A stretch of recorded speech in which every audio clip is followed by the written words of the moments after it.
Hey, you got a beer? You got Uh, I do. All right, yeah. Time for another fine episode of It's This Meets That. Is Russ I'm Jared. and we're going to talk about what do we got? Haunting on Fraternity Row. Yep, a true classic in the making. Yeah, cult classic in the making. It's going to take 30 years to get there because it came out in 2018, but someday I think it could fall in that category. I wish I had heard about this in 2018. I feel like I would have been 2 years ago. I think I would have been in a better headspace for this movie. Just 2 years ago. Yeah. Yeah. I don't know. This is it's like a straight to bargain bin DVD movie. You get it like Walmart or something, basically, right? Times were a little bit more lighthearted back then. I feel like I have to be more judicious about the content I consume now. Got to make it valuable. Yeah. And this was great. Don't get me wrong, but So Haunting on Fraternity Row. Pitch of this is it's a fraternity house throws their big winter luau party, which we have some debates. question. It's debatable if it's actually a winter luau party when the fraternity brothers and co-eds begin dying horrible deaths. They discover an evil entity has taken over the house. Yeah. And with a tagline like this, "Party until you're dead," can you go wrong? No, you can't. I mean, I think But they did. Yeah, the IMDb description of this movie gives away the entire movie. So you're like, oh, okay, well, I was wondering what was happening, and I guess I'll just refer back to the paragraph here of, oh, right, there's an evil entity that's taking over the house. Got it. Yeah, and that's it. Movie over. That's as much as I know at the beginning and at the end. pretty much. And the whole winter luau thing, we're still trying to figure out if it's taking place in the winter, because it's not at all.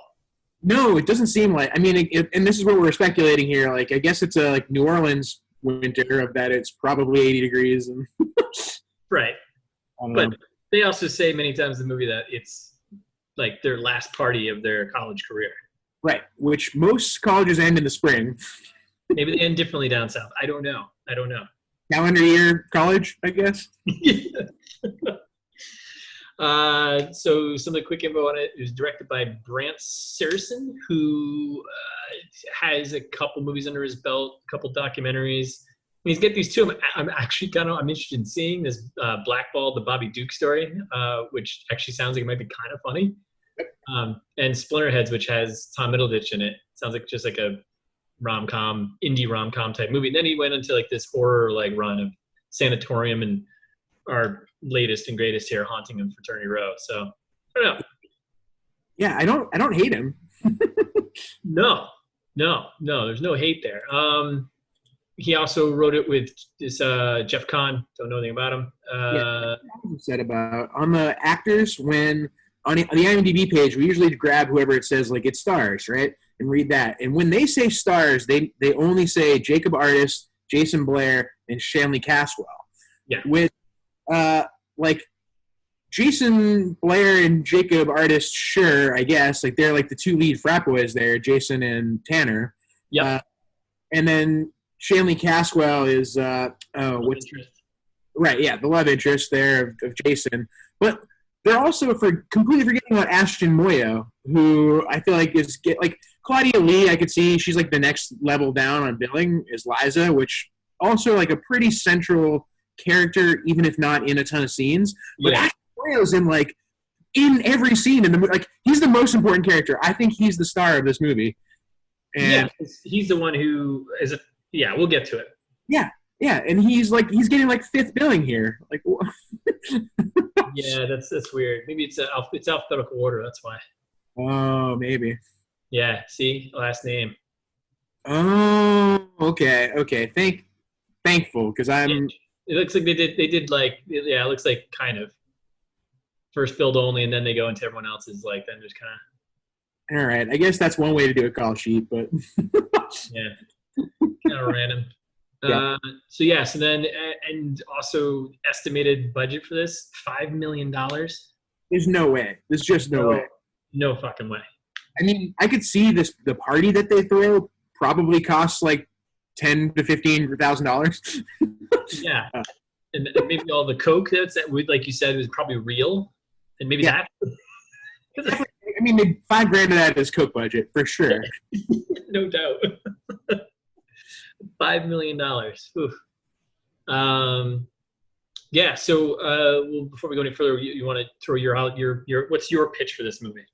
Yeah. So for me, this was absolutely Blair Witch 3 meets Animal House. I like how you call that Blair Witch 3. Yes. So because like Blair Witch 1, which Thais will yell at me a lot at for saying, shout out to my girlfriend Thais, hates when I say one of things, but Blair Witch 1 was like a good horror movie, right? Yeah. It was genuinely scary, doing a pretty unique concept. Like found footage there weren't a ton of found footage movies at the time. Nope. Overall, like solid entry into the series. Blair Witch 2 even has like some parts that are watchable and enjoyable. Yeah. And like kind of scary in parts. Blair Witch 3 is when they really jump off the deep end, and it turns into like that's when they really show the monster for like the first time in all of it. You never show the monster. Terrible CGI glory, which is what exactly one of the things that reminds me of this movie. Yep. But the monster is hilarious. Yeah. And then the other thing is that it's like Blair Witch 3 also you think might be a little self-aware and like pick some funny jokes sometimes and has some funny bits that I guess I was the only one laughing in the theater, but I couldn't stop laughing in the theater. Spoilers for Blair Witch 3. Yeah. In case you want to go see it, there's a scene where they're in the woods and they're surrounded by those like voodoo dolls. You know how they do like the sticks and triangle and like all those like little dolls hanging from the branches and whatnot. Yep. So they're surrounded by a ton of those, and one of the characters is accusing this other character that she's the witch, she's the one doing all of these bad things, and she's like, oh, I can't even take it with these like stupid dolls all over the place. So she grabs one and snaps it in half, which snaps in half the girl she's accusing. Like her spine just like goes like, and like immediately out of nowhere. And I couldn't stop laughing. It was like the funniest thing I've ever seen. And this movie had a couple of instances of that where I was like, oh, man, that was a great, hilarious death. Yeah, it definitely did. And then, it meets Animal House because that's like a, generic college party movie, frat. Like, it's got to be. Yeah, I went with like Paranormal Activity meets a Shitty Bro Party, or like I don't know what was. Man, I'm blanking on that comedy that with Will Ferrell. Old School. Paranormal Activity meets Old School, but Old School is like Yeah, I like that. Old School. You could go super bad. You could go like any of those like terrible. Well, some of those were good, but those are good, anything that has a party that's involved, right? Yep. And like the found footage part of it, I really liked, and I didn't expect that. It's like I don't know. I like found footage movies generally, and I feel like they're kind of fun. Generally, like amateurish quality that I like. Yeah. And this didn't disappoint. Like I wasn't expecting it. I figured it was going to be like a straight movie, and then I went in and no. This is going to be camcorder film the whole time. Yeah. What did you think of this? So the whole setup of the movie is that the bros are filming. They've got all their pledges, right? Filming the party because it's going to be the most epic party ever. Yeah. And one of the guys, the frat house there, is going to cut it together and make the ultimate winter luau party video, right? Yeah. Which pretty much just is the stupidest thing ever because that will get just everyone in trouble, everyone expelled. Yep. Everyone's literally on video doing coke or being naked. So everyone will lose their jobs. Like there'll be no one have any jobs. Yeah, this is one of those things you don't want to have on the internet. But hey, this is what people do sometimes. So that's the setup, right, of how all the cameras are going to work. So it's kind of weird because like every scene you always know that there's someone else actually in the room with the person. Yep. Which there are definitely parts, and I think I might have called them out in a couple of parts, but like. They like almost dropped the setup in some parts that I like really bothered me. Of like the camera work is too steady. Like you're like, oh, someone like I think I'm supposed to believe that someone's holding it, and there's no possible way that someone is holding this camera this steady. Especially in that moment of like probably crazy, like something crazy demon thing is running around. Like, yeah. No. Yes, and like so a lot of the demon reaction scenes and stuff like that, we were like, what would the camera person have said? Like, why are they? Aren't they speaking? That's where you kind of lose the whole thing. All right, so good in the pitches there. Fast facts, we couldn't find a lot for this one, although we did some digging and figured out that this was probably filmed in Baton Rouge, but taking place in New Orleans, although it's just a random college. They don't say where and like that. Yeah, which I feel like before we even discovered that it was filmed there, good sleuthing by you on this one. You're like, oh, like those beers you can only get down in Louisiana, I bet. Yeah. There's one scene where the kid is one of the guys is sitting in a giant like throne chair made of Abita beer cases, and I was like, Abita? I'm pretty sure you can only. I know it's a brewery in New Orleans. I think you can only get it down in Louisiana, maybe somewhere else in the South, but that's it. So yeah, really good catch because I would have assumed like Florida, California, like anywhere in tropical-ish, like it. Yeah. Like, there were palm trees and stuff, I think, in some of the scenes, and I was like, okay, this is somewhere very south. Yeah. Definitely. Let's just dig in. Let's dive into this beast, huh? Yeah, let's do it. And then we both took probably more notes than we've ever taken for. I surprisingly didn't fall asleep or during this one, which I've been known to do in the past. The last two, I think I've fallen asleep or just zoned out or something. I don't know. So that's a positive. Yeah. Yeah, so I got a ton of notes in this one. So I mean, we'll just get right into it. So at this point on, this is spoiler territory. If you really actually care. Yeah, I would say this is one, and we could probably go over at the end. But like, I would say go watch it, but we'll get to why I think you should see it. I would say go spend your hour and a half doing something else. But yeah, that's my overall movie take on it. But we'll get into it later. Yeah. So I love perfect like horror movie setup. Is you start at the end, the most stereotypical tropey, and the trailer does this too. The first 30 seconds of the trailer is the first 30 seconds of the movie. Yep. And it's just like a cop pulling up, and you see a little kid, some kid like huddled up in a doorway, and it's like 16 hours earlier. Yeah. Perfect. Great. 16 hours earlier. It's very. Yeah. Which is very specific and actually makes me kind of question the timeline because I feel like they accomplished a lot in that 16 hours. Yeah. Yeah. Like between the setup for the party and then having this giant party, like, right. That's a long time. If that's 16 hours, they're there at what, like 1 in the morning, let's say the cops pull up at 1, 2 in the morning. I assumed it was much later than that. I assumed this is like 4. Yeah, well, it was dark out, right? It was dark when the cop car was driving, so it had to have been certainly after midnight, before 5 a.m. Yep. So you go 16 hours before that. It's like 10 o'clock in the morning, right?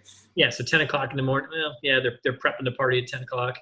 Yeah, that makes sense, I guess. Like they all, like they do a little wake and bake there for the. That's right. Yeah, the wake and bake. Yeah. Okay. Yeah, and then you get all the sorority girls to come over and help clean and do stuff too. Yep. I don't know. I wasn't in a frat. I don't know how those things work. It just seems like slave labor. Yeah, I think it is. Yeah.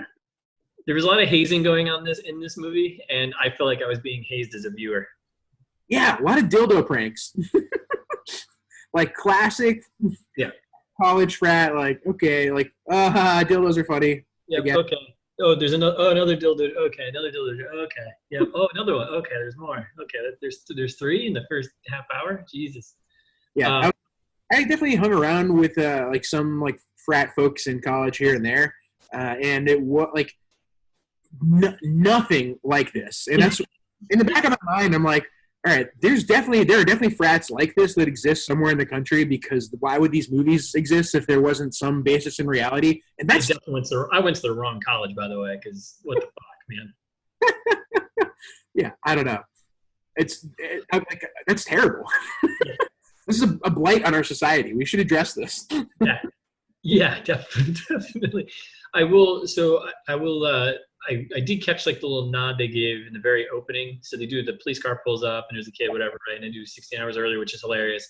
And then they go to they kind of let you know, hey, this is like a found footage thing, right? But at the same time, like the very opening, it's the one guy, and you're just following his point of view, and it's kind of like that. It was literally just like a throwback to Halloween, like the opening Halloween, right, where he's like going through the neighborhood, and like it's his perspective. Yep. Oh yeah. It's a little kid's perspective. Yep. Like this is like such a throw to that, and I was like, okay, you literally. And then as soon as they introduce our original cameraman here, Wiggles, like I have a note very early. Like my fourth note is, poor Wiggles, definitely gonna die. Yep. Yeah, he's gonna go. He's gonna go. Yeah, when they pulled the double trick on him, the old bunny, the bunny costume and the dildo trick. Yep. The classic prank, bunny costume. Yeah. Let me dress as a rabbit and have a dildo that I'm gonna attack my studying bro who's working on his thesis. Yeah, let me do that. Yep. And then the classic reverse prank of having him choke out the brother in the bunny costume while he's filming and being like, "No, man, it was just a prank, like just kidding," and then like pretend to break his neck. That was great. It's like, whoa, okay. Is he the bad guy? Yes, he is the bad guy. And poor Wiggles. There was a lot of that in this movie. There was a lot of like the double switches on you.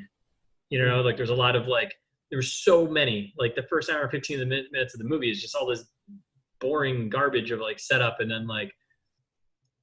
But during that time, they keep alluding towards something horrific happening. But then it's like, yep, gotcha, gotcha.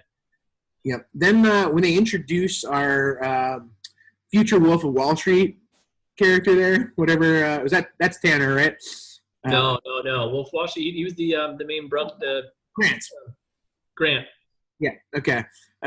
So when they, one thing that I wanted to call out is melting gold an expression. Melting gold. Yeah. Did you think so? Like they're like all sitting around, and he's like, they're like, "Oh man, how'd your like interview with investment bank goes?" And he's like, "Oh, you guys are looking at the next big hedge fund manager, baby." And they're all like, "Woo!" And then they're like, "Oh man, like someday when you're melting gold, like, do I get a jet ski?" And like, he's like, "Oh man, like someday when I'm melting gold, like we'll all get fucking jet skis." Yeah, they started throwing money at people. Like, what? I was like, "Is melting gold an expression?" Like, yeah, I don't know. Maybe it is. We just don't know it. Yeah, that was. Yeah, he's such a douchebag. All these characters immediately was just like, "Yeah, you're all a bunch of douchebags." Yeah. This demon cannot come and kill all of you soon enough. Yeah, and I read another review somewhere that somebody was like, "Oh, you know, all in all, like these characters are just downright likable." Like it's a direct quote. They're like downright likable. I don't. In what world? Yeah, what planet? No. Who are you? We watched the same movie. Oh God. So yeah, that's kind of the opening part there, and I think it's more of the stuff I've got is just, man, there's just so many stupid things. Like like I said, the first hour and 15 is just I don't know what the fuck's going on. It's just it's stupid, right? Yep. Well, so like when Dougie is in the pooping scene there. Yeah, the shit versus poop chat. Yeah, there's a big difference between shitting and pooping, apparently, according to this movie, which good to know. Yeah. And Dougie's explaining that, right? That's Dougie explaining it to Jason. Yeah, and Jason's in the shower. Is this a bro thing? Is that what bros do? I guess bros hang out with bros in the shower and poop with them also. I don't know. I don't know. Yeah, I'm not sure. But anyway, then the other, whereas after the shitting versus pooping debate, he's like talking to, or I guess it's during, he's like talking to Wiggles, and he's like, "We're like real brothers." And he's like, "Oh, maybe stepbrothers." And I was like, wait, are they stepbrothers? Are they trying to, like, a lot of the lines were delivered weirdly sincerely in this movie? Yeah. Seriously? And there was also like zero need or context for it. It's like, who cares if you're like, what does that matter? Like, it plays no part, I think, later in the movie at all. Like I could think of. It's like just dialogue to be dialogue to like fill a minute, you know? Yep. And then there were minutes and minutes in this movie, like, I don't know, I guess if you had counted them all, probably 20 minutes worth of montages at one point. And that first one is like the setting up the party montage. I don't know if you have notes that are before that situation, but I don't even remember where that is, but it's early. It's like shortly after the shitting and pooping. Okay. Yep. And then I was wondering, is this a DMX song? I couldn't get Soundhound out in time, but I'm like, I was getting real DMX vibes while they're doing like the set up the party montage, where they have an inexplicable number of dialogue lines that are completely drowned out by the song. Like, do you remember the like, and it's like all totally muffled because all you can hear is like the fucking music playing over it. It's like, who's the sound guy in this? What's going on here? So after this, there was a weird moment. I don't remember this. So there's a weird moment where fucking hedge fund guy there, Grant, right? Yeah. Our frat boy leader of the bros, if you will. Like Tanner is like the real leader, and Jason is like the academic leader. Yeah, it's kind of weird. They were weird combination. But Grant was the president of the not only a member but the president of the club there. Yeah. What was it? Did you remember that one moment when again, it's one of those things where like, okay, so we know the camera is it's actually a human being that's in the world filming, right? Yep. And there's a shot where like he walks by this girl in the stairwell, and then there's like a door that he puts a fucking padlock on. Oh yeah. And he puts a padlock on, and he looks at the camera like, okay. And I was like, what was in that room, or where does that go? And it does come back later, and I do have a note about it, but I called that out because it was just like, all right, obviously you want us to know this, but what, like, if the person recording that is seeing this and he looks at the camera all funny, wouldn't you be like, that's weird? What are you doing, bro? Yeah, what are you doing, bro? Like, that's a completely reasonable question. So, yeah, no, I didn't even catch that part. Then the next thing that I had was about dropping the keg. I feel like yeah, the kid NASCAR. Yeah. And he drops the keg, and then like big white bro picks on little Asian bro. Yeah. And now my take on this was dropping a keg is terrible, and that kid deserves anything he's going to get because there's no way you can use that keg now. Like I've been at parties where you drop a keg and it's all over. You fucked. That's it. Did you count how many kegs they had, by the way? In the basement, they had 12. No, but that's too many. 12 when the ice was melted. So that means they had at least, a couple more already up top. So they probably had like 15 or 16 total. That's like 1,500 beers or more. Like, how are they having that many people at this party that requires 1,500 beers? I have no idea. They weren't going through them. Like, you didn't see them. You saw them replace a keg like once or twice, maybe? Yeah. There were a couple of keg stands, but yeah. Yeah. That was kind of a weird thing. So then we get into like kind of the inciting incident moment, right? Where they're down in the basement and there's like a hole in the wall, and Jason like starts investigating. He starts pulling the wall apart. And there's one part where, by the way, there's a note I make later on. Like Jason he basically had superhuman strength because one, he's like, I mean, it's like a framed sheetrocked wall. Yeah. Over the basement foundation, right? And then there's a hole in the foundation that goes, this little tunnel that goes to this little room. We'll talk about it. Yep. He's pulling off the sheetrock, which, okay, that's fine. You can do that. But then there's like a 2x4 right there. And he just like grabs it and just like fucking rips it. It's like, I didn't know we had the Incredible Hulk at our frat. Like, yeah, like what the fuck? Like that's crazy. And then they pop open this little tunnel and they're like, whoa, bro, what is that? It's like there's a tunnel, and they go in it and they get in there, and it's just like this box of a room with a bunch of like old fixtures. It was like they walked into like an old fixture shop you'd find in like Maine or something, like off the highway, right? Like or some random town. Yes. And I was like, it's just lights and fixtures, and that's it. Yep. And that's the whole setup. Like that's the main point, though, right? And then it's like, okay, we got this room, this really creepy room with all these lights, and that's about it. And I think at that point they found the cup, right? Yep, that was when they found the cup. Also, before we get to the cup, because I want to talk about the cup. Oh, yeah. I have a bunch of these kinds of notes where I was like, if I was doing this movie, I would have done this differently. I think I would have taken and run with the idea that only the guys who were investigating the room that were like tampering with things got messed with. I feel like that would have been a better, rather than just kind of like a rampaging house demon, like a targeted attack on the people who were directly responsible for disturbing this cup. This room, yeah. Yeah, no, I buy that. Because like also did you figure out the pattern of when the thing would show itself that people could see and others couldn't? Like there was a couple of shots where like they kept going back to the found footage and be like, you see that right there? And one person could, but another person couldn't. It's like, okay, is it just revealing itself to one person at a time and that's it? Like I didn't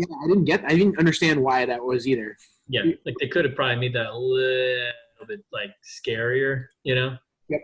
Yep. Yeah, I agree. Yep. And then the cup. Then they find this cup, and this kid's like, "Oh, I know what I'm drinking my beer out of." And I was like, "None of you seen Last Crusade? Like, why would you? You never drink out of strange chalices." Yeah. Like, oh, this is the one I want to. Yeah, okay, yeah, let's do that. And then they jump on the whole thing about how that room was built by their alumni brothers or whatever. And it's like, what? No. Right? Yeah. They're like, well, our brothers were so cool. Like, we got to really up our hazing game. Like this is probably next level hazing. Yeah. Yeah, we could put some recruits in here and make them sleep in here, you know. Yeah, it's funny because I think the movie was definitely embracing its campiness. I think. Yeah, I think you're right. Because man, there's some dialogue in here. Like, I don't know how anyone could say that stuff with a straight face. Yeah, and some of it was delivered so sincerely. Like earlier, like when they're like, yeah, we're brothers, like we're stepbrothers. You're like, wait, are you step? Like, there's so much of that, and that's what makes me think it wasn't self-aware. Like, there are so many times where they're just like, oh yeah, like I call them out as I see them, but yeah. Well, it sounds like they did a lot of improv of like dialogue in this, according to an interview with Wiggles there in real life. Yeah, which I'm so glad we found the interview with Wiggles because that just fills in so much stuff. It's so good. Yeah, so we drink. Yeah. so we get out of the room there, and then there's like I remember they go back upstairs. There was another weird moment I called out. Like, did you catch the creepy pig roast guy? Yeah, the creepy pig roast guy. I was like, why? He's sticking the fucking pig in his face. It's like, I was like, oh, were they showing him briefly to like maybe signal that this might be a killer? Like, he was like the typical creepy, like fat bearded older cigar smoking, overall wearing, backwood guy who's probably murdering people, right? Oh, definitely, yeah. Scream for a second. Yeah. Unbelievable. And then is that right before or right after Dougie does his first like little investigation into the disc? That's just before. So yeah, sorry, let's take a step back. So they go into the little room, they pull out two objects, right? They pull out the cup, which bro number 2, whatever, Tanner there, the big guy, he's constantly has his shirt off because he's like clearly the only one in like really good shape. It's like his shirt is off the entire movie, but hey, whatever. That's power dude. Yeah. Shirt's off, right? And then Dougie, who we do, this is a little bit later, we do find out he did get an A in religious studies. Yes, critically important. I have a note about that later too. Oh yeah, we'll talk more about that one. But yeah, and then he grabs like this little disc thing out of the room as well. Yeah, and that's it. And then they go to the pig roast thing, and then there was some random like conversation. Like the one thing I called out in between there was like we go back to they're back up to the party doing whatever the fuck everyone's doing, and we meet. I think we've already met Grant's girlfriend, but then remember they met and they were like talking, and like she's like yelling at him like vocally loud about like how they're not having sex and how he needs to be a man and take care of your girlfriend properly. Yeah, Liza there. Yeah, I was like, she's so annoying, and it's like again, someone just in here filming this. Like, I'd be like, dude, what are you doing? Yep. So weird. But then that's when he goes into Dougie starts doing his investigation of the disc. Yeah, and he's sitting there and he's like, is that an H? Is that an H? And like holds it up to the camera so that I think you're supposed to be able to see something. Couldn't see shit. You can't see anything. I don't know what the fuck that says. And Wiggles is basically like, oh yeah, I don't know. and then he's like, oh, and he starts like scratching at it, and he's like, hospice. Hospice. 8 more times, and he's like, Wiggles, what does that mean to you, hospice? He's like, I don't know, hospice. And then finally they Google it, and they're like, oh, Latin. It's like a host or guest, or like it's like a hospitality thing. Boy. Maybe this place is a hotel. There's 2 things before that, though. One is like he says he looks at the camera, and by the way, he'd been smoking so much pot by this point, right? Yeah. But I love how he says like sounds Chinese with a straight face. Yeah. Solid guess, bro. Yes. But no, that's not fucking Chinese. Like, are you really? Like it's a word. It's like an actual word. Like That sounds Chinese. If you don't know this, like, how are you in college, right? Yeah. I also loved how he went to his laptop, which was definitely a MacBook, and he was like, computer, and have he Googled, have he searched for it? He was like, computer? I was like, what's fucking Star Trek? Like, oh. Yeah, that was a gem. And then like immediately everyone forgets about this. Like they're like, oh, time to go do more party stuff. Yeah. And then here's another slow-mo, whatever, right? Oh, God. Too funny. So then, go ahead. The next thing that I have is the sink fungus monster. So I don't know if you have other stuff that was before that. Sink fungus. Oh, the one underneath the sink in the bathroom. Yeah. Yeah. The only thing I've got before that is we get introduced to Tanner, the big bro with the shirt off all the time. His little younger brother, who's 16 years old and a total asshole. And I'm like, yeah, you could die like first immediately of something, you know. And he's got some good lines in there right off the bat. When he's taking a photo of the girl on the chair, he's like, just want to show my. She's like, what are you doing taking my photo? He's like, just want to show my mom what my future girlfriend looks like. Yeah, real gems of pickup lines. Like, yeah, is it hot out here or are your boobs just huge? Like, yep. I wrote that one down too. Like, what? Wait, but I thought that was after the sink fungus monster, and then they had they went in on I think it was Tanner that was talking to the other like kind of semi main girl. That's Claire? not no, like friend of Claire, like the one that was in the Hawaiian print. Oh yeah. Yeah, and they're sitting there like getting drinks to Tanner or whatever, and he comes that's up, right. and like. And like, why? I'm like, first of all, why are they charmed by him? Like, he just comes over and he's like, got his dick out, and he's like, like, ladies, got a beer for me? And they're like, oh yeah, definitely. Like, here's a beer. And then he like walks away, and they're still giggling about him. And the almost main girl there, not Claire, is like, he's so quiche. Did you catch that line? Wait. Is that an expression now too? Like, is this like a melting gold? He's so quiche. Like, no fucking clue. I'm gonna start saying that, and then she's like, "Oh my God, Claire, I'm pressing charges. That thing is huge." And I was like, "Wait, this is we shouldn't joke about sexual assault like this." This is not at all. This is 2018. Like, and then they go outside where he's like, "Is it hot out here? Your boobs are huge." Like, yeah, this is not the movie to put out. That is, yeah. God. I don't know. Maybe it's supposed to make you want them to die, and then when they do, it's like satisfying. But I don't know if that really comes across that way at all.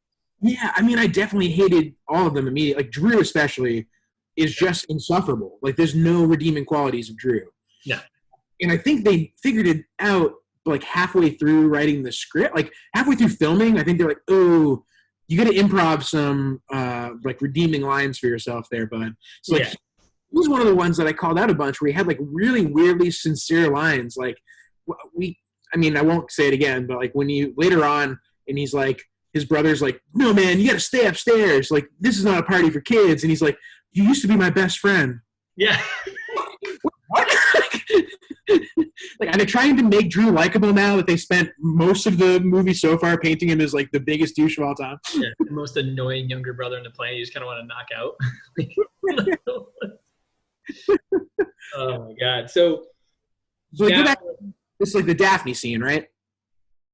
Oh yeah! Right. The Daphne. That's right, because she goes into the pit. Yeah, that's important. That's really important. Yeah, so they go in like, and they're like going down to fill up, I don't know, something or get something out of the basement, like a couple of the sorority girls there, right? Yeah. And somehow, like, no one's bothered to cover the giant tunnel in the wall. Like, I know. Like, they made a big deal, like, right after they discovered it, they're like, guys, we got to make sure no one comes down. And then immediately there's, like, all kinds of other people going down to the basement. They didn't cover the huge tunnel. Yeah. So then Daphne crawls in inexplicably, like crawls like halfway, like half of her body in, and just kind of like flails around a little bit. Yeah, something happens. She freaks out, right? Yeah. And then runs away. And gone. She just runs out of the house, freaked out, gets in the car, drives away. Daphne's gone. Yep. And I have a note here that Daphne is easily the smartest character in the movie. I'm already team Daphne. On board. Something stupid tunnel. Get in your car, drive the fuck away. Get away from this party. It's stupid and sexist anyways. All your problems are solved, right? Yep. So then at that point though, that's when we get to what's his face there. He's getting super high now. He's probably beyond high at this point, which makes everyone. No one's gonna believe him because he's so high, right? And Yes. he's like the one religious studies major there. He wasn't a major. He went to the class, but he's now getting researching the murders in the house, and he's like doing a really awful job. He's like not really reading any of the articles, but he's just like, man, did you know so many people were murdered here? Yeah. The guy, this cult leader, killed 13 people and his wife here. It's like, okay. Yeah, you getting high and reading about this is that's going to be a problem. Yes. Like, sure it is. And like, also, how is nobody trying to get in touch with Daphne? A bunch of people saw her like terrified and run away screaming from the house. Yeah. And like nobody tried to call her. Nobody tried to do anything to be like, oh my God, is Daphne okay? Does she know something that we should all know? Like, yeah. So Daphne, we're both on Team Daphne. Yes, Team Daphne. Daphne's so smart. Like, needs to get out of here immediately. Whoever she came with, she's had no screen time at all. The only reason we know she's Daphne is because everyone's like screaming at her, Daphne, like, why are you running away? Yeah. I wonder if this is going to be important later on in the movie. It might as well have just said that. Wildly irresponsible. So, like, of Daphne even, as much as I'm Team Daphne and she's really doing the right thing here, escaping, she did no effort to warn anyone. No, we're going to get in. I got some serious bones to pick with Daphne at the end of this movie. Oh, well, see, then I come back around on Team Daphne again, so we'll argue about that later. All right. We'll get there. All right, so at that point, shit's going a little crazy. Yep. Then Grant gives the big speech, the big fired up speech. He's wearing his stupid costume that his stupid girlfriend has made him wear. Yep. And which he said he was going to take off, but then didn't. That was also really weird to me. He's like, after he got his balls busted by all of his bros there, he's like, oh, I'm going to take it off. And then like the minute later, he's downstairs giving like the big bro speech. Yep. And then that's when we get the first power outage, right? The power kicks out. So before we get to that, I wanted to talk about the speech for a second because go for it. I don't know how many frat parties you've been to, but I've been to like a decent, or like not necessarily frat parties, but like huge college parties like I was helping to host and be responsible for. Yep. I've never heard a pre-party motivational speech like that, and I want that to be a thing. Yeah, I mean, it should be. Like, there should be. I agree. I mean, I've been to some big parties, but I always get there. Maybe I missed the speeches. Maybe I've missed them. I don't know. Yeah, I think you're right. You must be missing the speeches because this has to happen. I hope this is like. If not, I want to start making it a reality. The next party we have, I'm going to make a big speech. I think you should. I think it's important. It's important to get everyone fired up, and like, people fired up about work. Like he was like. Yeah, and all you pledges that are going to be, working the drink stand and stuff like that, you think I'm going to be having a bad time because I'm working all night? You're wrong. Like, this is going to be, like, the most legendary party of all time, including for you, for all of us. Like, we all paid our dues and got to where we are. Right? Like, he's, like, going after the labor. He's going after the elite. Like, he's nailing everything on his basis here. That's why he's going to be melting gold, my friend. That's why he's frat president. Not only a client, but also the president. But then, here's why he's not going to be successful outside of this fraternity. When Drew comes out and he's like, all right, somebody get Drew back to his room, like, but careful with him. He's like weirdly retard strong. And I was like, you can't say that. Like, that's wildly offensive. And wholly unnecessary. Like, what? Like, you could have said anything except that. Anything else. In the script, and it would have been totally fine. Like, yeah, I mean, maybe it's fitting for character. Like, so, all right, maybe for the character because the character is pretty dumb and whatever. Maybe that's what they're going for, but it's like, I guess it really bothered me. So definitely a frowned upon term. Yeah, and that was when you get you used to be my best friend. Oh yeah, that's right. The brother heart to heart moment. Yeah. And then this is when I think at that point party kicks in, right? And then that's when we get the sorority girls show up in the classic slow-mo party girl lady entrance, right? Yep. Which like women in bikinis and bathing suits, which I don't know if that's also a thing at college parties. I never went to one that did that, but It's not. it's not. And there are again, there are probably like 500 people at this party.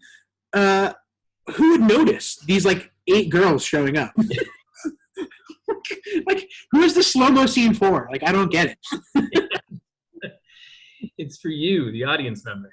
Yeah. And they're picking on Wiggles already, and it's like, I don't know. It made me upset. Yeah, and then we shift into leader of the pack there for the sorority there. Was her name Liza? Yep. Girlfriend of bro president / melting gold guy. Yep. And when like they have this interaction, they're dancing. He's like, "Hey, you want to go upstairs? It'll only be 2 seconds." And she's like, "I'm not in the mood."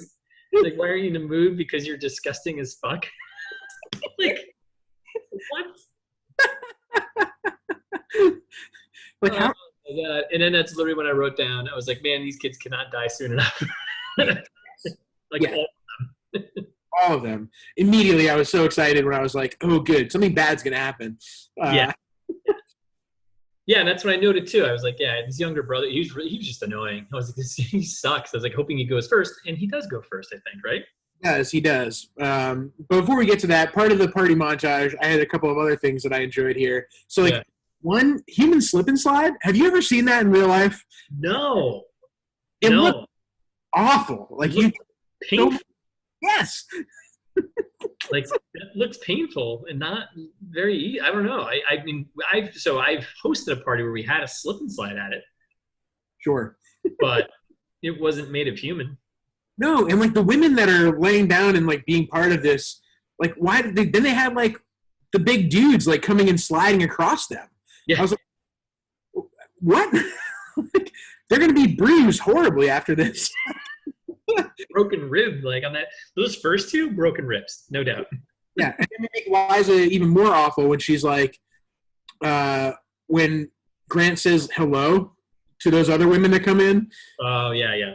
Like, oh, hello, and she's like, what are you talking to them for? And he's like, oh, I'm just trying to be hospitable. And she goes, her vagina's hospitable. And I was like, oh, what? Okay. Okay. Great writing. And then like nobody's talking to the camera guy. Like presumably Wiggles is like doing all these like weird like filming people in like you get the idea the pledges are just supposed to be filming the party. Right.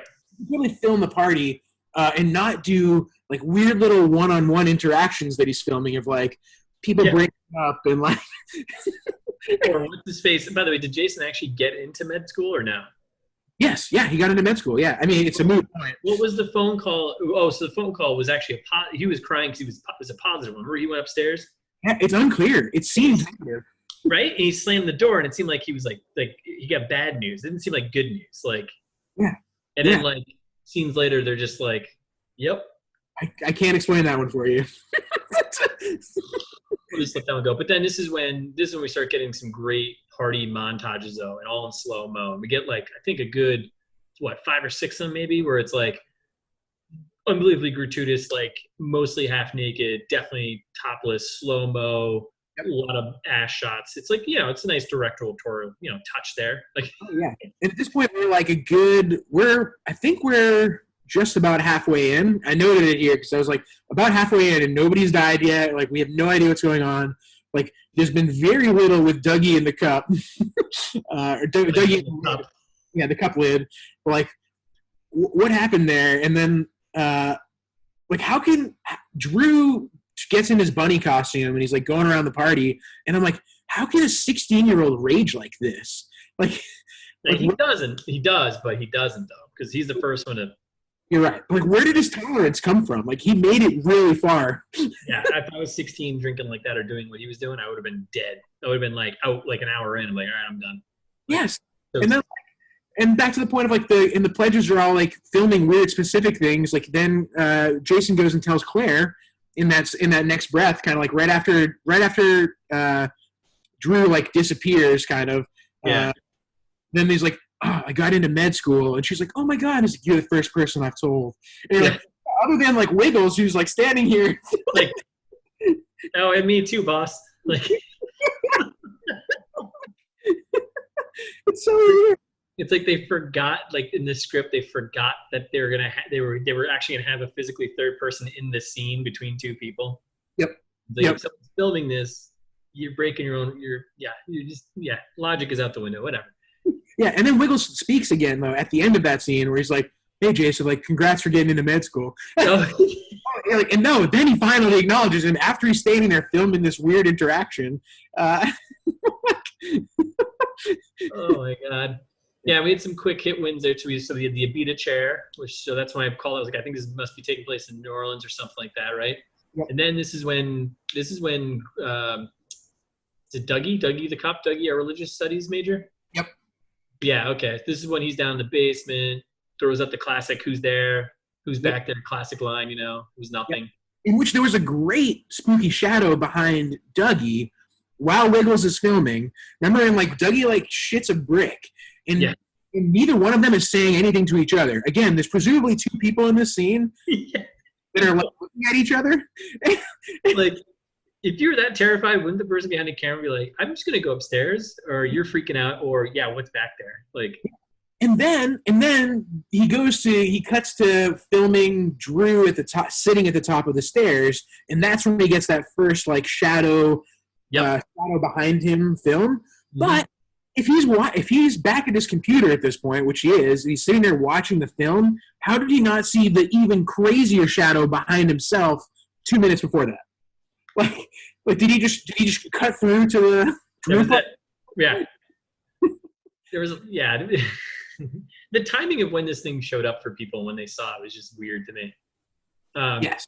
Going back to when Jason told Claire about how he got into med school. I also loved how he's like, "Oh, I'm going into pediatrics," and then he followed it with, "I love kids," not in a weird way. Yep.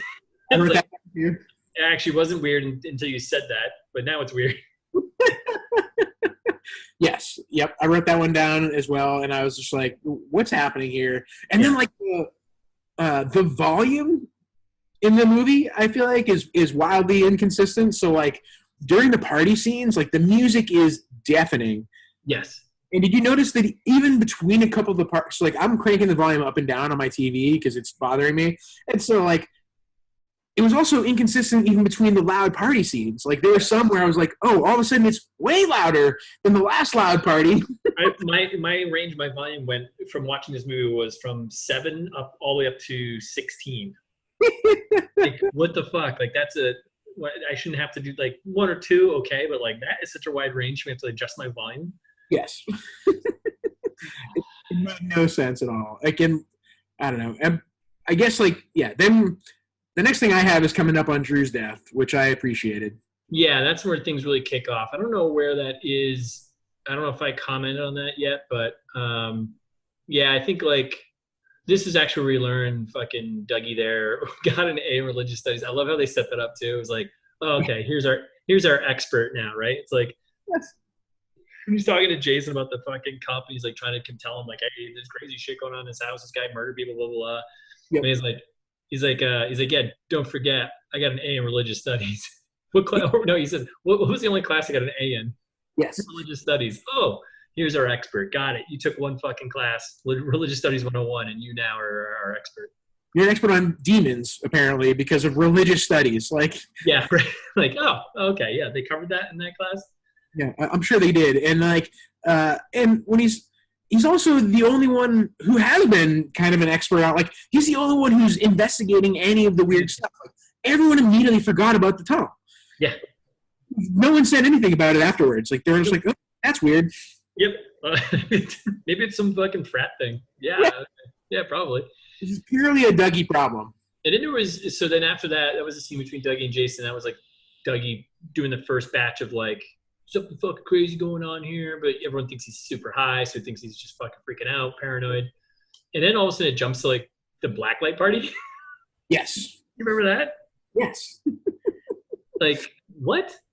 And it was like completely random, like slow, yet again, another slow-mo, half-naked women dance party. I think this is when I noticed loud music. What's that? I think this is when I noticed the volume. Yes, this is definitely what it is. Yeah. And it was like, and then all of a sudden, do you remember like there was like 3 random dudes wearing these really scary looking masks? They just like pan through.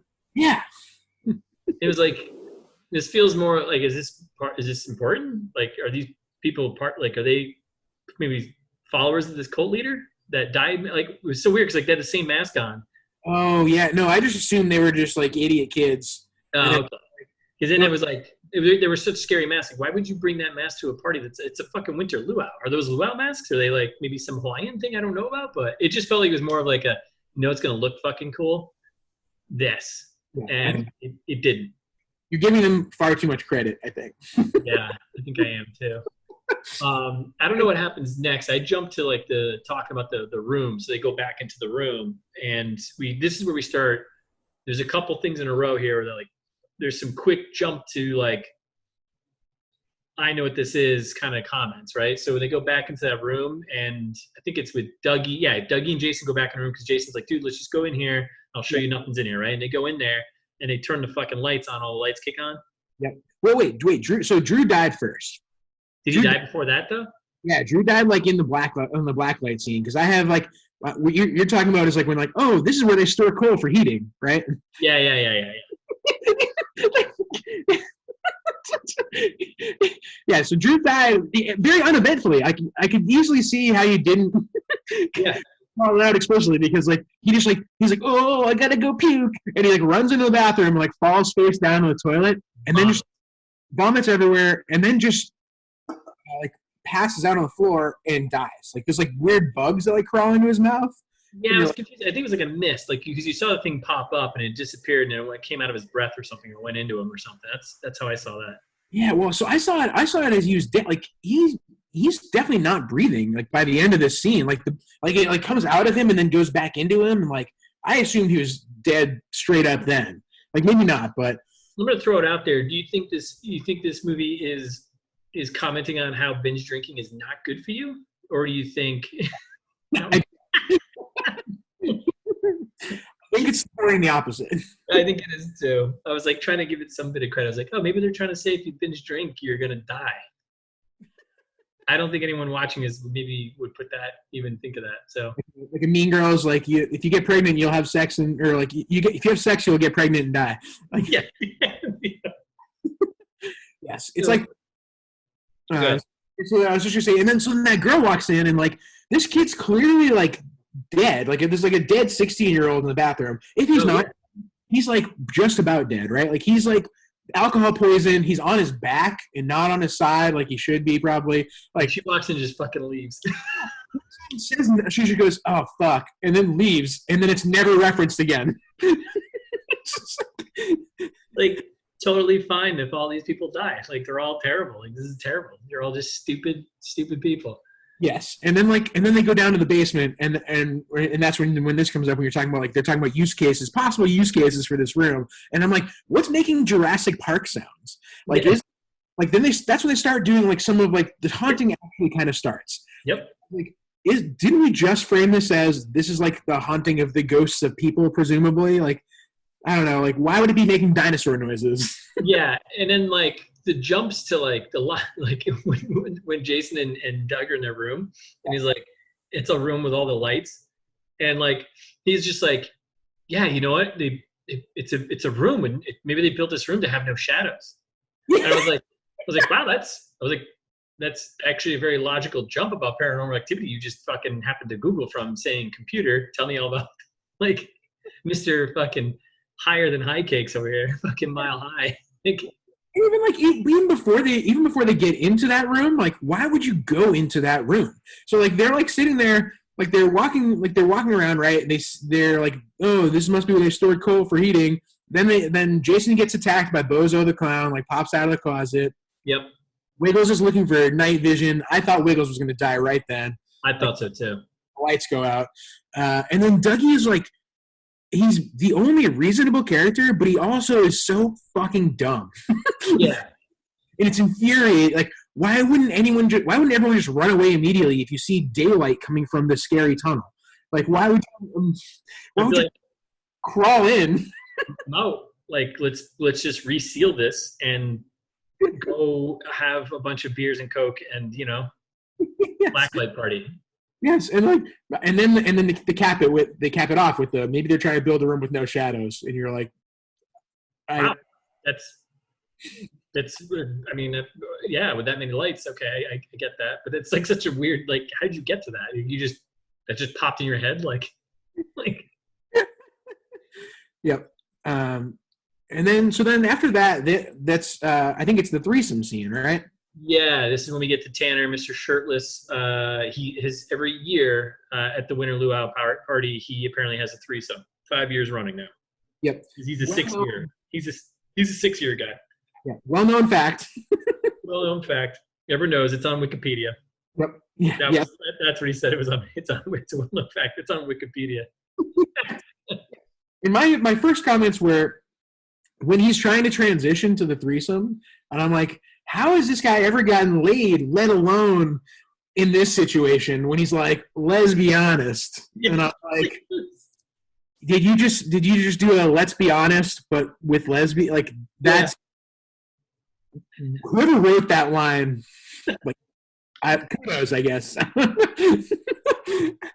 Same guy that wrote the line "retard strong."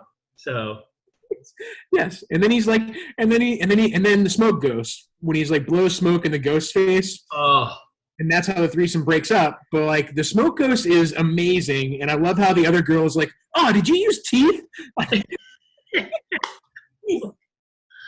The CG on it was so bad. It's also like he's going to blow the fucking coke, and he just breathes on it and blows it off her shoulder, and like it just makes the face of the demon who's like floating there. It's like. Yes, and then he doesn't tell anyone about that smoke ghost. Like he goes on to completely ignore this, like forever. Yeah, he just went down. He actually went down the tube because he just got more and more drunk and high. Remember, he was doing even more coke later on. I think he was just like, oh man, I saw some shit, you know? Oh, maybe, yeah. This is also at this point. This is the fourth time I've written in my notes. Is this what happens at these parties? Yeah, and then I wrote a quick note here of why in God's earth would anyone smell a condom? Because it's like yeah, they go downstairs and like show that kid, and he's like sniffing a clearly used condom, and he's like, "Oh," and you're like, "What did you expect to get?" What? Why did you touch that? Why did? And then nobody's checking on the guy who's having a seizure and pissing himself. And so like this is I'm already in the party montage. Oh yeah, that's right. That's the next part. Yeah, the guy who's like leaned up against the outside wall with his eyes rolled up, and he's like just peed himself. And it's like, what is this guy? Who fucking cares about this guy? Oh, an ambulance! Like. Oh my god. Yeah, and then there's another jump to conclusions here, Matt, moment where after so there's the coke thing, the threesome breaks up, and then there's like more montage stuff, and then there's the guy, who's clearly having a seizure and peed himself. Yep. And then there's back to Dougie, right, talking to Wiggles.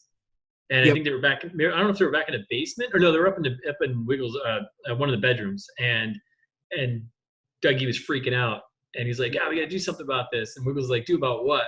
And Dougie's like, "There's a fucking demon in the house." And then he goes, "I should have been an FBI agent, not a teacher." I was like, bro. Fucking close. But like, how do you just you read one article on the internet and you're like, "It's a fucking demon in the house." Yep. Yeah. Maybe they don't want shadows in the room. Like, Wiggles being a voice of reason, he's like, "You've been smoking all night, man." Wiggles I like Wiggles. Wiggles just put down the camera and just leave this party. It sucks. Yeah.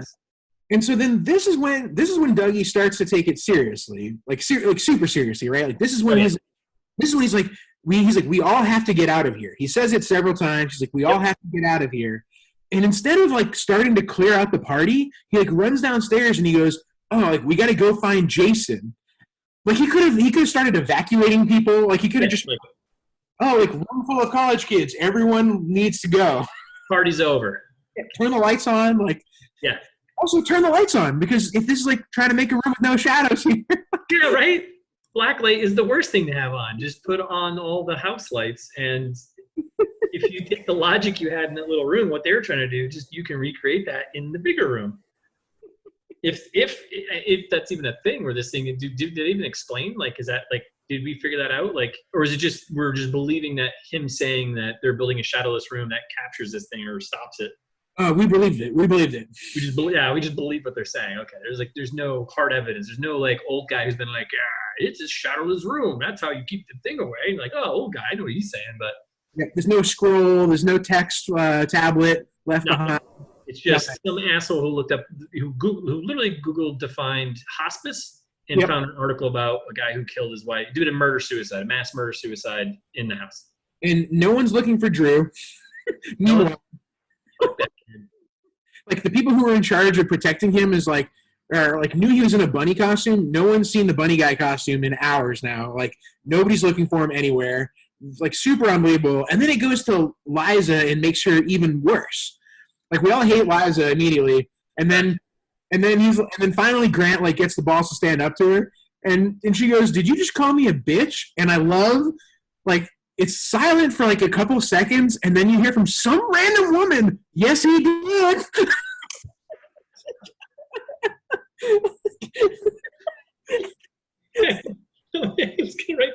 I think I was laughing too hard if I can write that down. Yes, he did. and then I wrote down because then they go back upstairs to like clear out Jason's bedroom or something like that, and NASCAR is up there, and Jason's like, "Oh, these kids are having sex in my bedroom. NASCAR, you're not even doing your job." Yeah. And I was like, he was so broken up about it. I was like, "Oh, NASCAR seems like a good kid," and like, like I feel bad for all the pledges here. They're all gonna get it though. They're all gonna get it. Yeah, and at this point, they were still milking the fucking fake scares too. Yes. Oh yeah. And we're well over halfway through. We're coming towards the end of this movie now, and they're still milking the fake scares. And it's like there's a certain point where like I get what they're trying to do with that, but it's like then when you actually get to the scare, it's actually scary. It's like no, that's not how it's gonna work. It's just you're just gonna deflate everything. This is stupid. Yep. And then go ahead. I was just gonna say. Then I think the next thing that I had, well, the next like plot point that I have is about what's her face's like, "Don't fucking mess with my girl" speech, which seemed out of place. But before that, I was like, why are people doing so much cocaine? Like this party must have cost so much money. $5 million was the budget. I mean, it's literally the budget of the movie. Like I don't understand where they got like that half a pound of cocaine that they're going through. So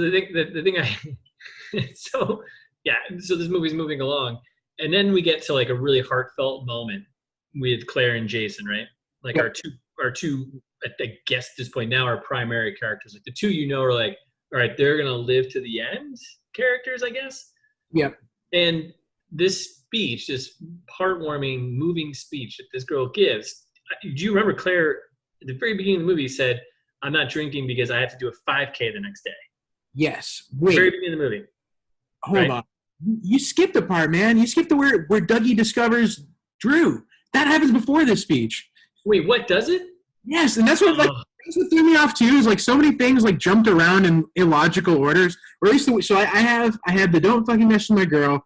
Then I have this is when they find Drew's body and Wiggles goes, "This is too damn much." And I was like, I'm out on Wiggles. I thought he was ride or die. And he's like, I'm bailing on this whole thing. And then Dougie explains the whole premise of the movie on voicemail right before he gets captured by the ghost. Oh, that's right, because that's when he's calling Jason, and Jason's out on the fucking party float thing, which, by the way, those things are expensive. They get a fucking big slide. Oh, yeah. Yeah. But before that, yeah, so Dougie, he's like, "Jason, you got to know what happened. This crazy guy killed all these people, and now it's a demon that's haunting all of us. And like they're going around gouging at everyone's eyes. And Drew's dead, and like everything terrible is that. Like we got to get everyone out of the party right now." But he just brings it all together and just says, like, "All right, here it is." He's on a voicemail. Yeah. And so then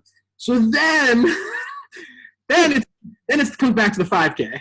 I don't remember. How did I miss that? I went from like the maybe I fell asleep. I don't know, for like a minute. I don't know. But so the girl Claire, main character here, she at the very beginning of the movie says, "I got to do a 5K tomorrow. I'm not drinking," right? Yep. Then she's at like they're at a moment. Her and Jason are on like one of these big, the floating, fucking blow up houses, whatever. They have the slides and everything. Yep. Then they're in there and they're having a moment, and this is like the heartfelt moment of the story. Like I like was listening to it, but maybe I might have been like typing or something. But Yeah. so I know this scene. So she goes on and tells this story. Well, she starts like they're smoking pot, right? And she's like, oh, whatever, smokes, cost, blah, blah, right? And all of a sudden she's like, oh, I forgot. I have this cancer walk thing tomorrow. Yes. How do you forget? Yes. And then she goes, fuck it. I want to stay. Yeah. It's like, oh, it's just a 5K. Like, just a 5K? Like, all right, I'm sorry, Miss Marathon Runner, but it's like you literally were like talking about in the beginning of the movie how you weren't going to drink because you have a 5K tomorrow. And now you forgot about it? Like, we're only 12 hours later. Like, 10 hours later, like what the fuck? Yeah. Also, 5K is walking 3 miles. Like, yeah, she's not trying to. She doesn't have to like exert any special effort. Like, she could have been raging the whole night anyway. And yeah. Sweat it out on the walk. Yeah, but then she goes into this whole story about. So it was about her mom, right? So she forgets about the 5K thing, right? But then she has this heartfelt story about how her mom, backstory, had cancer. And right? died. And fucking died. Well, didn't she pass out while they were in a car and they got into an accident or something like that? That's what something like that. But like her mom is dead either way. Her mom is dead and cancer was part of it. Yes. She forgot about going to do a cancer walk thing. Her dead mom. Which is something that you would do for your mom every year. You know what I mean? Like it was a fundraiser for her dead mom. Yes. And you just forgot? Yeah, and then not only forgot, but then says, fuck it, I'm going to stay here. Like, she literally, I think that's an actual quote, is like, like, I want to stay. Yeah. Also, furthermore, did this, and I wrote this down, but like, this has zero impact on anything later on in the story. No, and I wrote that too, because I'm like, one, who's filming this? Is it Wiggles again? Like, probably. Creepy motherfucker. Yeah, and two, like, this whole like field hockey story and like the whole like the car accident thing, this is way more development time than we've gotten with any of the actually important characters. Yes. Like, and then she's like, oh, like sorry to be a big buzzkill, and I'm like, you're being a big buzzkill on this whole movie. Like, I've been letting my dead mom dictate my life for too long, and then cut to your friends being huge assholes and being like, oh, fucking Jason's not even making moves over there. What a pussy. Like, it's like, how is this how is any of this appropriate? Yeah, it's like they couldn't even hear the fact she's telling this whole story about her mom died when she was 11, and they're like, he's a fucking asshole, he's not making out with her. Meanwhile, she's up there like, yeah, my mom died because of cancer, and I forgot this 5K I'm supposed to do tomorrow, which I do probably every fucking year to like for my mom. It's like, what? Oh God, there was a lot of quick culminating moments here. So then we get to, I don't know if you have anything else more than that, but then I was going to jump into how Grant, our president of the frat club there, him and his girlfriend break up, which they broke up before well, they didn't break up, but they. Yep. No, I'm right there with you. I'm getting to like, the sex tape. Yeah. So then we're getting to like a little college, frat bro sex scene here where Grant broke up with his girlfriend, now making out with a different girl, right? Yep. They go up to the bedroom, they're in the bedroom, whatever. And I love, so she's in it starts with this girl, like basically just in a bathing suit, whatever, bra and short shorts, right? In the bathroom. Yep. And she's filming herself saying that she's about to have sex with so-and-so, Liza's boyfriend, right? Yep. And basically kind of fuck you, whatever. I guess people do this. I don't know. It seems really petty and something, but I'm sure people do that. Yep. And then she goes into the bedroom and like Grant's like missing. He's like not there in the room, right? It's like trying to build up tension again. Like, oh man, does monster come and kill him? Yep. And then he jumps out from behind the bed and scares the shit out of her. I mean, I don't know about you, but anytime like I'm, in that position, that's the first thing I think of. I want to scare the shit out of the person who, is about to come in and have sex with me. Yes. Oh, immediately. I'm like, how can I best scare the person who is putting so much trust in me right now? Yeah. How can I scare the shit out of them the best way possible? Let me hide behind the bed and jump out of them as like a jump scare. Yep. And then so like they're getting into it. They're filming the sex tape, like very graphic also. And Shoot his boobs, just a lot of boobs. I guess so. Yeah, I guess you're right. But then it's like there's the knocking on the bathroom that like is clearly the demon, right? Yeah. And so he goes to investigate, and then does another like jump scare thing. Like he like pops out again. She's like, like Grant, are you in there? And he like pops out in all the costume. You're like, wait, Sunglasses on, like a fucking radio. Like what? Where'd the radio come? What is that? What the fuck? So wait, so we're completely ignoring that knocking that came from the closed bathroom door that only you can access. Like it's a private bathroom. Yeah, what? And then when he goes back to having sex with her, when she dies, I couldn't stop laughing again. Like the floppy head with no eyes was like the funniest thing I've ever seen, and I was just like, fucking a dead girl is ruthless. This movie is out of control now. Now you're in like necrophilia territory where she's on top of you and her eyes are out of her skull. But I hope she just leaned back and he's like, hey, and pulled her forward and her eyes are just missing. Right? And her head's like flopping around like it's like, what the fuck? And then he freaks out and then he gets fucked up in there pretty much, right? Yep. He just gets tossed around the room casually. He doesn't die then. No, he doesn't. He doesn't die until later, right? He doesn't die until the next part. Well, so this, it cuts back to, and I love this. So it cuts back to Tanner, shirt off bro, who's just broing all over the place. The guy who fucked up the threesome, and then now is hooking up with the random friend who at first you're like, oh, they're not going to make this happen, but okay, they start making out.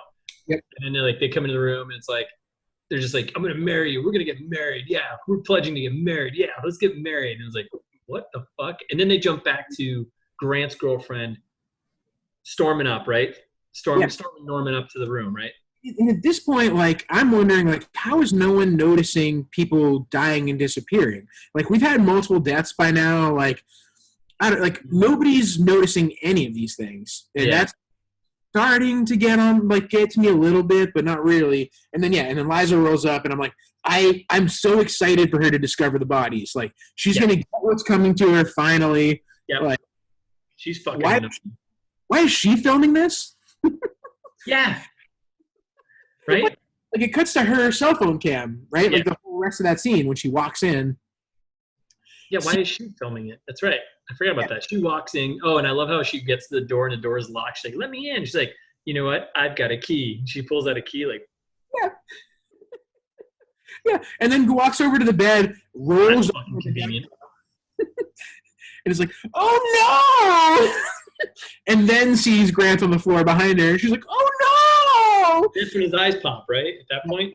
Yep. That's when his eyes get gouged out or whatever. And then she goes in the bathroom, locks the door, and is in the bathroom hiding. She pulls up the scissors, right? Whatever. And then the shower curtain behind her starts slowly creeping open. Yeah. And it's the first time that we, like, see the full demon. Like, and it is terrible. It is horrendous. It is comically... Yeah. PG could stand for comically generated. How about that? It's like Skeletor meets Dementor meets something with flashlights for eyes. It's like, I don't know, my 9-year-old nephew building and drawing crayons and then taping it to a wall. I don't know. That'd probably be scarier, actually. Yeah, you're right. Mostly squigglies. Yeah. Like a terrible. It's like... yeah. And then... Why would they go with the CG thing? Why not go with something like real or, like go with like... go like a practical effect and keep it super simple. That'd be way more terrifying. Yeah, that's what I thought they were gonna do. Like, there were a million ways to do that better. Like, even we talked about it before we started recording, but the monster on the poster is better than the monster in the movie. Yeah, and it's different. They're all different too. I feel like they were different shapes and different forms. It was like pick fucking one thing.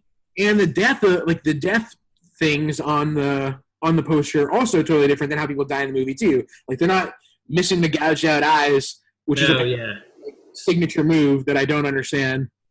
I got a bone to pick. Was this a straight to Netflix or was this a just straight to fucking who knows? Netflix just picked it up because I have a bone to pick with, like, when you first turn it on, it gives you like the nudity, violence, gore. And I was like, this movie was not gory. Like, I don't know.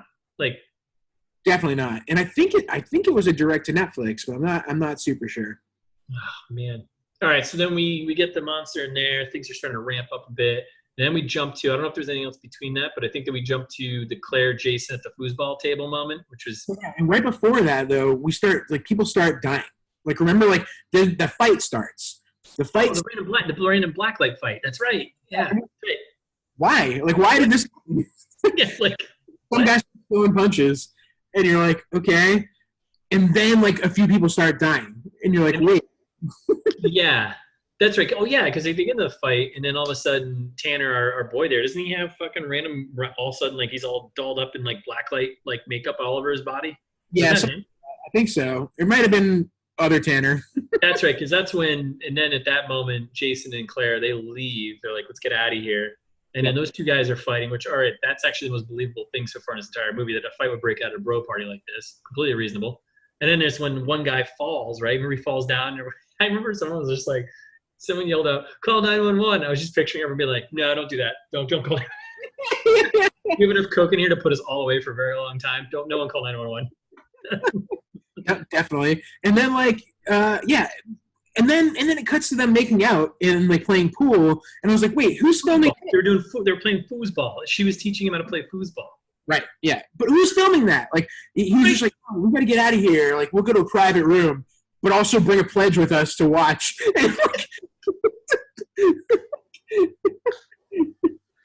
That's right, because then they're upstairs, and then they move up to the bedroom to where it must be Dougie and Jason's split bedroom, right? Yep, where Drew's body is in the closet right next to them, and they're really making out. Yeah, and they're making out with a dead body in the room, and I can't see this. Yes, like his legs are hanging out of the closet at that point. It's like, how could you not, when you sat down on the couch, how could you not just look and see a fucking dead body right there? Yes. Or feel it. You could feel a body in the room. Be like, there's someone else in this room with us. Well, and Dougie's in the room too. Yeah. Under the bed, right? And that was one thing that really drove me nuts. So I was like, why did it leave Dougie alive? Yeah, because he had the cup. Maybe, I don't know. Is the cup a thing? He had the lid. Oh wait, did he have the cup? Oh, you're right. He did have the cup at that point. But like, I don't think that's any cause for sparing him. Like, so they're in the room, Jason and Claire, sitting on this futon, making out. There's dead Drew body halfway hanging out of the closet, literally right next to them. And then Dougie is underneath the bed. And I love how they go, like, they're getting up, they're like, oh my God, it's crazy. And then she's like, look. And it's like just his hand holding the cups through the bed. Yeah. Yeah. And I thought, I could have sworn they were going to pull him out and he'd have his eyes gouged out. And I would have been like, RIP, like, Dougie shouldn't have had to go out like that. Like, yeah, but I that's what I was expecting too. Yeah, terrible. And then somehow inexplicably alive, and they're just like, Wiggles is there. So apparently, I think Wiggles was the one filming them making out, and he's like, we gotta leave right now. And you're like, wait a second, Wiggles, like you can't just leave Dougie there. Yeah, and what are you doing in this room filming them making out? This is so weird. Like. and then it quick cuts in between when they're deciding whether or not to leave Dougie's body there. Dougie and Drew. It cuts to NASCAR and the Tattletale girls there that are like, ooh, like yeah, Liza, like that other skank was upstairs with your boyfriend. Ooh. Like that's right, yeah. The Tattletale girls, the threesome girls, they're the same ones. It cuts to NASCAR and them just like getting murdered. Well, I didn't have to see that. Yeah, when they're all hanging underneath the table. Yeah, they're all like hiding under the table. I love, and then there was and back into the room though. This is like another moment of like quick jump to knowing all about this demon. Like, isn't it Wiggles who's like, it's feeding on us? Like what? Yes, he's like, it's getting more powerful. It's feeding on us. Like what? How are you jumping to that conclusion? Do you have any evidence of this? Like, there's been nothing presented that would say that this thing is feeding on you. Yeah. It's just you could say it's just killing us. It's just killing people. Let's get the fuck out of here. But feeding on us for what purpose is it feeding on you for? Like they don't touch any of that. And then more inexplicable like exposition was like as soon as they walk out of the room there, and Jason's like, Wiggles, why are you filming this? And he's like, we have to film it. No one will believe us. Yeah. Perfect. Thanks for justifying the whole movie. Yeah, that's exactly what that line was for. But then before that, though, they literally stuffed fucking Dougie in the closet, and I love how she was like, "He'll be safer here." How the fuck do you know that? What? Yeah, they're like, we can't carry him. They're like, yeah, I guess you're right. He'll be safer here. Like, I didn't know that. You're literally stuffing him in the closet that was already had a dead body in it. How is that going to be a safer spot for you? Oh my god! And then that's when like all carnage breaks loose, right? Everyone's fucking dying. The party's breaking up. Tanner gets lit up. He's fucking dead, right? But right before that, though, and Jason and Claire are like in that little side room. They're trying to like escape somehow. Who's that kid in the locker? Remember, there was a kid that like burst out of the locker, and you're like, wait, what? Like, the kid's still alive? Like, why isn't he banding up with the rest of the Rebel Alliance here to like get the fuck out? Like, what? Like, where are you going, bro? You're gonna die. But yes, so then Tanner comes in and is just ignoring all of the carnage around it. Like, oh, he's just high as fuck. He's all done. He's coked out of his brain. He's just like, you know what? I'm going out partying, bro. Okay, that's what I was hoping. And then they show the monster again, and like it just gets worse and worse every time. Yeah. Where I'm like, oh, you should put less light on this. Yeah, like how do you put $5 million, like literally the CG? You should put all of your money into that. Everything else would cost you nothing. Yep. So then they're walking through the party, and like they stop to cry over their dead friends. Yeah. And Wiggles is still filming, and he's saying nothing. Like, Wiggles not reacting to any of the carnage around them, and Jason and Claire wildly overreacting. Like, they're like, oh, my God, Tanner, like, you don't have eyes, bro. Yeah. And she's, like, looking at her other friend there. She's like, oh, no, like, the other girl that no one knew her name but had a bunch of lines that no one could hear over the montage party that was so loud. Oh, no. And like you're like, oh, okay, well, and now Wiggles dies, and you're like, it's classic. Jason and what's her face left. Yeah, Jason and Claire. Yep, power couple left. They're definitely when Tanner t-shirtless bro, and then when they were saying they're gonna get married, the other girl. Yep, I'm blanking on her name, but I was like, well, so much for getting married, I guess, huh? Like that's the end of that. And like. I wrote down, I did want to call this out. So we've been doing a good job of calling her Claire this whole time. Yeah.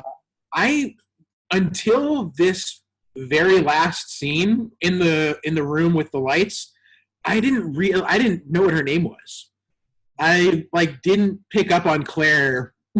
I didn't either, and the only reason why I did because I looked at IMDb and I saw her name. That was it. I had no idea that was her name. Oh, no, I've been writing in all of my notes thus far. I've been doing a good job of saying Claire, but I wrote what's-her-face. So, like, when I said, like, oh, it's only Jason and what's-her-face left, that was right before I found out her name was Claire.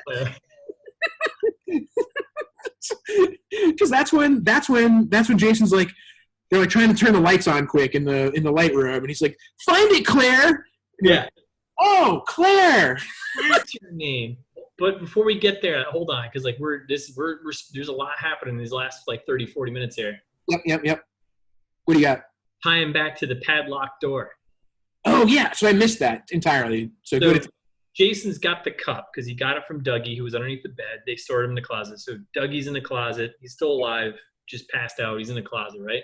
Yep. Jason and Claire are trying to get out. Jason's got the fucking ancient cup of death, basically from the light room, right? Yep. And now he's in the stairwell, so it's Dougie. It's Jason, Claire, and Wiggles, right? Filming, and they're like, "Oh, we can't." What's that? The scene when Wiggles dies, right? Oh, is it? Yeah, maybe. Yeah. It is because but it's also like so. One thing I called out was like, so that door that was padlocked from earlier on from Grant, it was all weird and creepy. It's like now their moment of like, oh, this is how we get out of here. He breaks a padlock with the cup in like 3 hits. Oh, yeah, I do remember that now. Yeah. And this is why I was like, Jason, he has superhuman strength.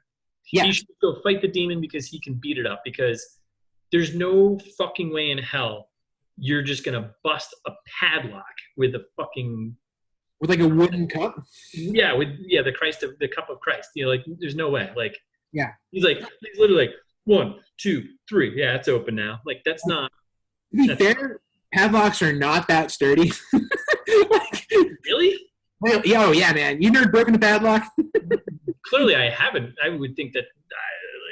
No, padlocks are awful. Like padlocks are the easiest to pick and also break. Like you can just if you really give it enough strength. But I agree with you that like breaking it with a wooden cup is really stupid. Like you have to have like it's easy to break when you have like leverage in the right places and like Oh yeah, absolutely, yeah. And you've got leverage in the right places, and you're fucking prying. Yeah, sure, but it's like bashing it. No, yeah, no, that's not. I don't think that's going to work. I mean, we could probably do a test of this, but I don't think that's possible.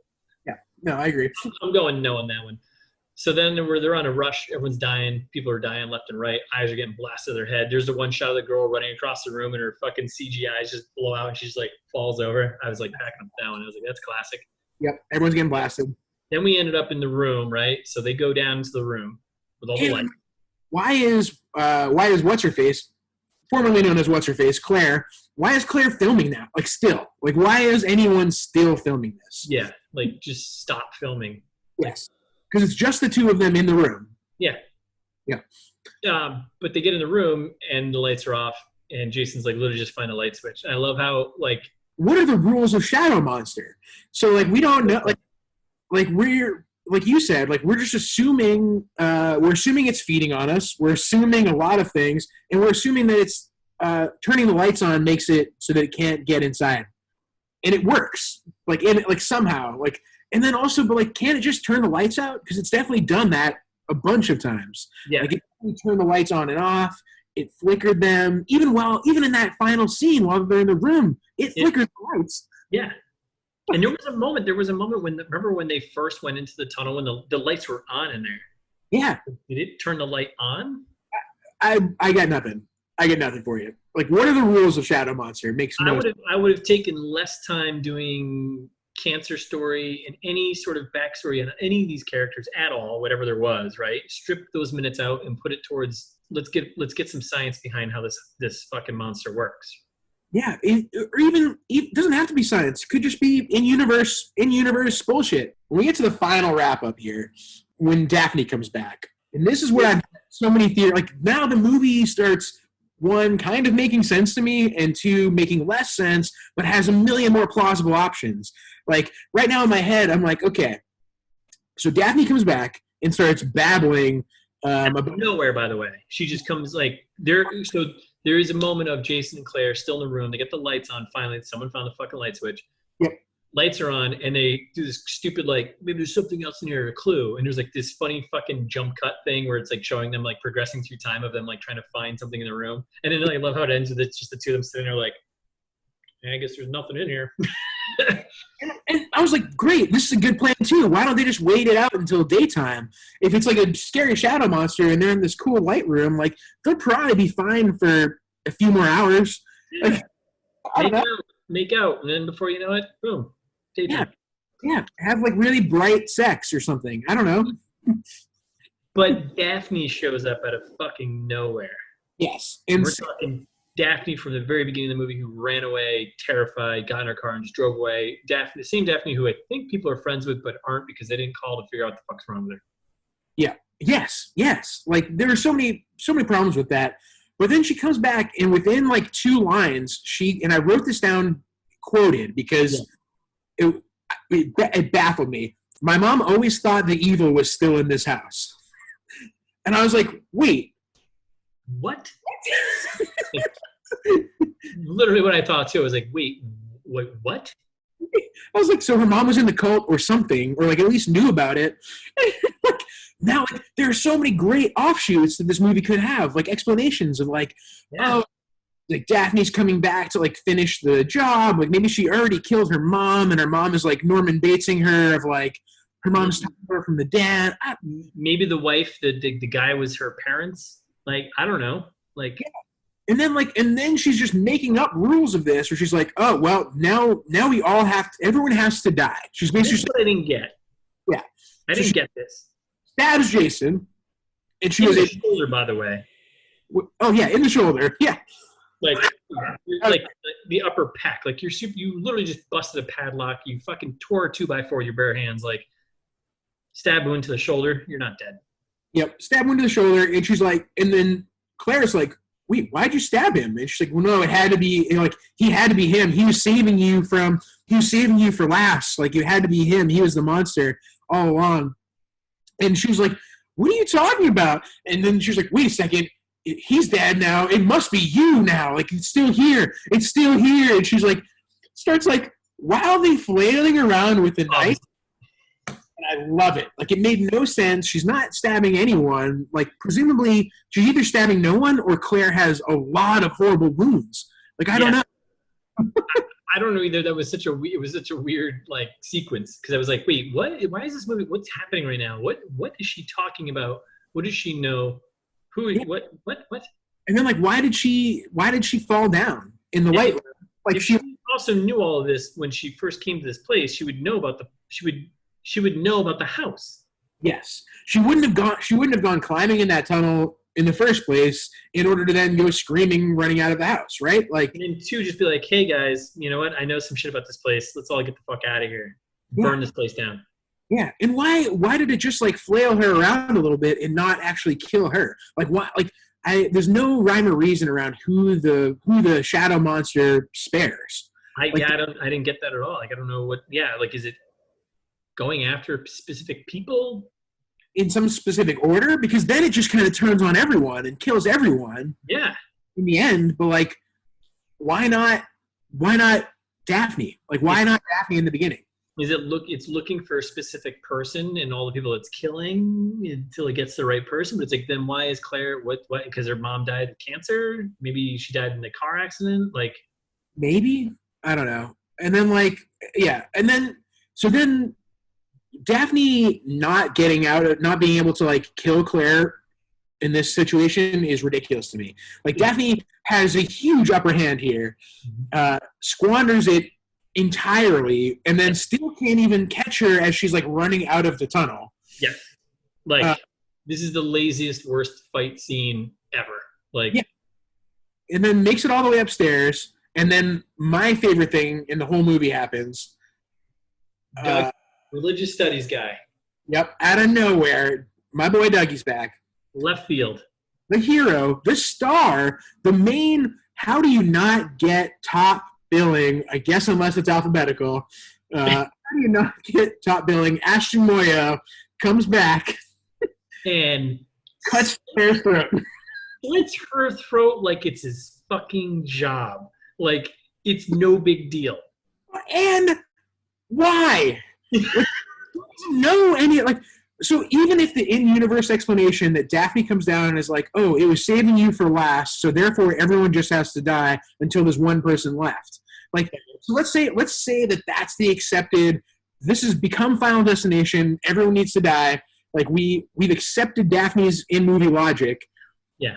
Dougie doesn't know that. He was upstairs unconscious for like the whole time. Unless when Daphne got there, they had a quick chat.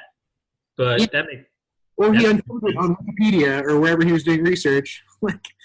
Because that's where all the truth is. And she was like, hey, I'm going to go down there. I'm going to kill Jason. I'm going to try and kill her. But if I fuck up, you're back up, and you got to cut whoever comes out of there. Yep. He slits her throat like it's nothing. Like, yep. I've never killed a person in my life.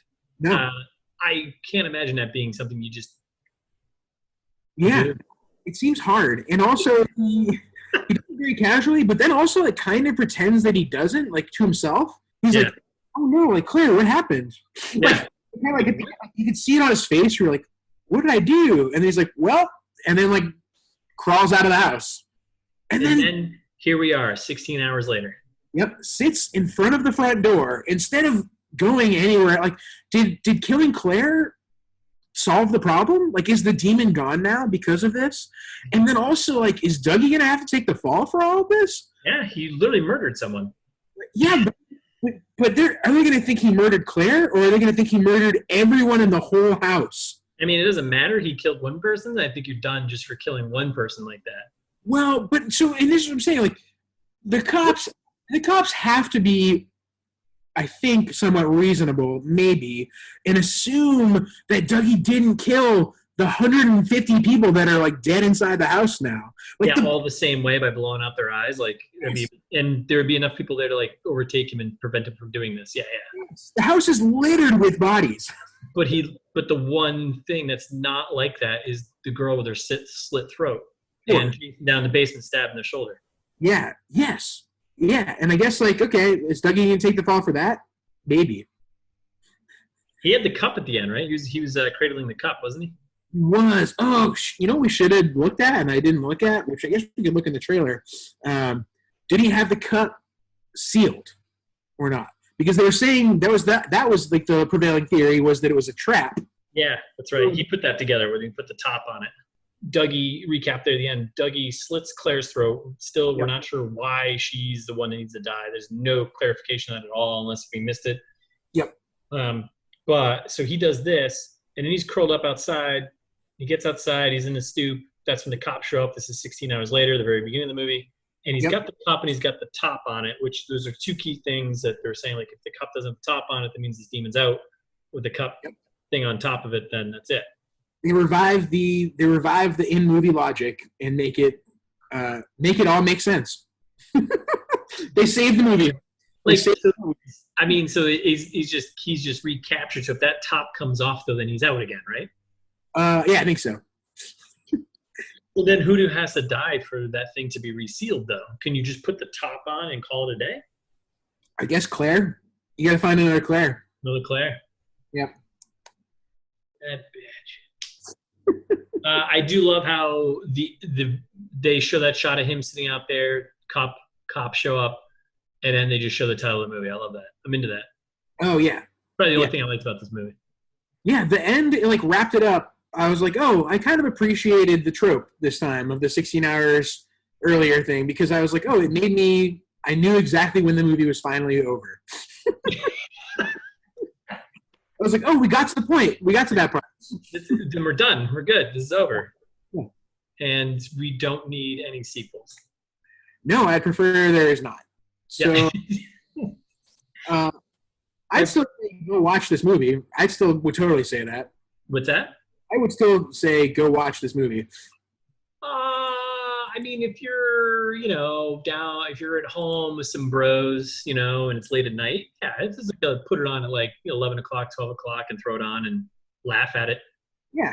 And if you don't mind it being entirely spoiled already by us, then I think we're so illogical in the way we say things in this that it's so hard to keep up with our spoilers. So I think it'd be fine. Just go watch it, Yeah.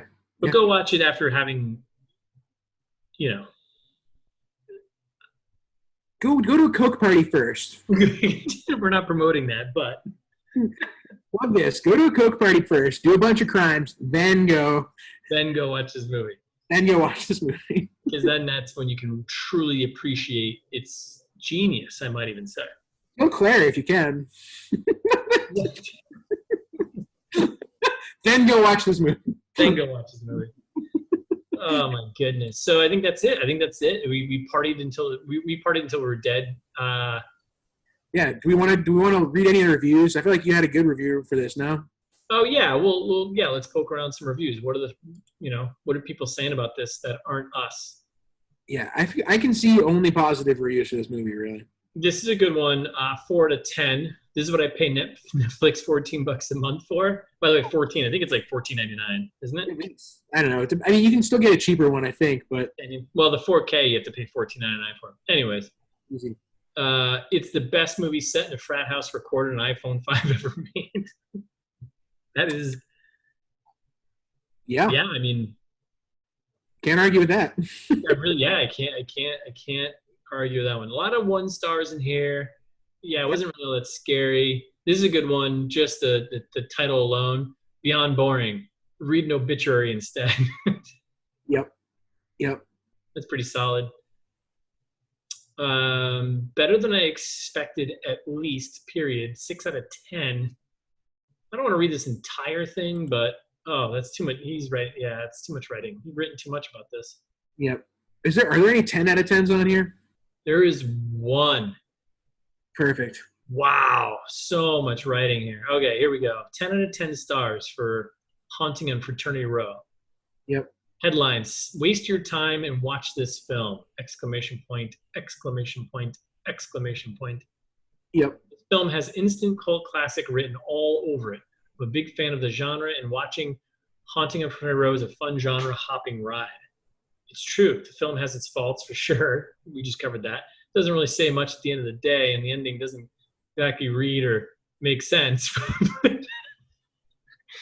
So I'll finish this. But there's an over-the-topness to this film that's downright entertaining, like The Room entertaining. We wouldn't go that far, but Yeah, it's a bit of a stretch. It's also like you can't give something 10 out of 10 and like then say it doesn't really say much at the end of the day, and the ending doesn't exactly read or make sense, and you give it 10 out of 10. Story structure is predictable after a few scenes, and when we think the haunting is going to start, and it just turns out to be a series of practical jokes, the gratuitous party scenes, but the juicy stuff, the camera and lighting work during the scary parts really does the trick. Does it? Doesn't matter how many weird sex party scenes are sandwiched in between unearned romance scenes in a shooting style that doesn't know what it wants. Are you in a found footage film or an episode of The Office? It's kind of funny.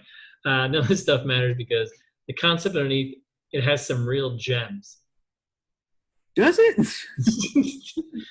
The cinematography, that's a powerful word to use right now, carries most of weight, I'm reading as is, in this film. It does an excellent job at some points to feel very quote-unquote real and scary.